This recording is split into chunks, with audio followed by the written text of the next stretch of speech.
Maybe we'll never hear the end of it. I read your book, now Hoda's book.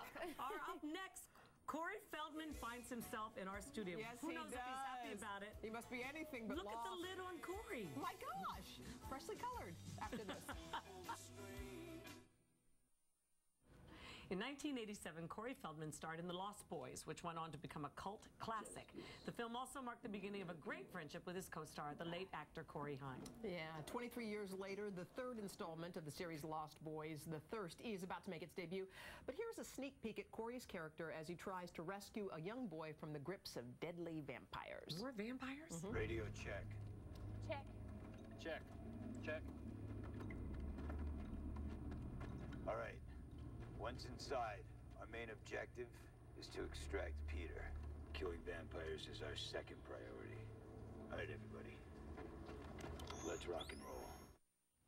It's rock and roll. It's rock and roll. Corey. Rock and roll, baby. Hello. Very serious stuff. Good to have you. And of course, I met Corey Haim. Forgive me. Oh, that's okay.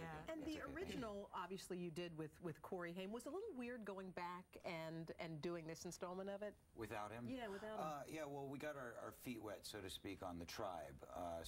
There was actually 2 sequels, one that was a little less heard of than this one, but The Tribe we shot a couple years ago, and actually Corey did do a cameo in that film.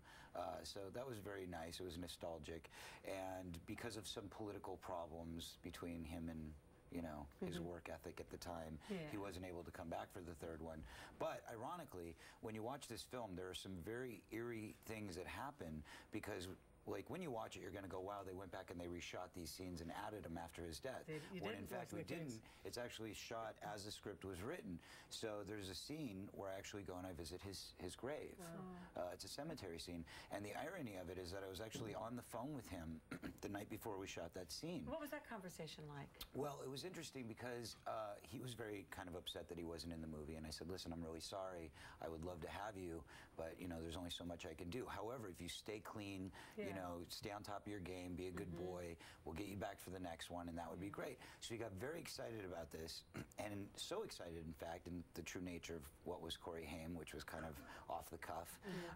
He goes and calls the press and says to the press, I'm doing the next Lost Boys, I'm going to be starring in it with Feldman.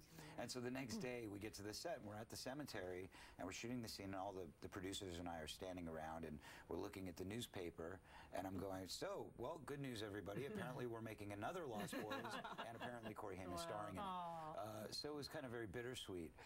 But then, of course, he didn't die for several months after that. And fortunately, him and I had a chance to really reconnect. He did get his life together, for the record. He did? Yeah. It was reported misappropriately that he died from a drug overdose, which in fact was not true. What did he die from? He died of an enlarged heart and pneumonia. He had, in fact, been clean for a year, and the autopsy results showed that, but of course it got buried in the press. You know what? I don't ever remember reading that, unfortunately. Exactly. But that's so much of and that's why I wanted to clarify that, because it's very important. So he was on the road, too. He was a good boy. He was taking care of his very sick mom who had cancer. He was cooking for her, cleaning for her, taking care of her on a daily basis, and they found no drugs in his system. Well, did you ever read that, Hoda? No, I didn't. I didn't read that.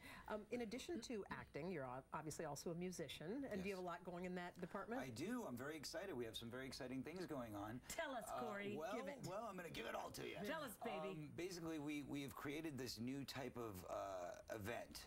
I guess there's no other way to put it, but it's an interactive experience. It's going to be only at House of Blues venues. It's called the Lost Boys Ball. Obviously, it's celebrating the release of the new Lost Boys: The Thirst, which comes out tomorrow. Right. But this is an interactive event where you can come to a House of Blues during the month of October for Halloween. You can dress up in costumes, so you're actually part of the event with us.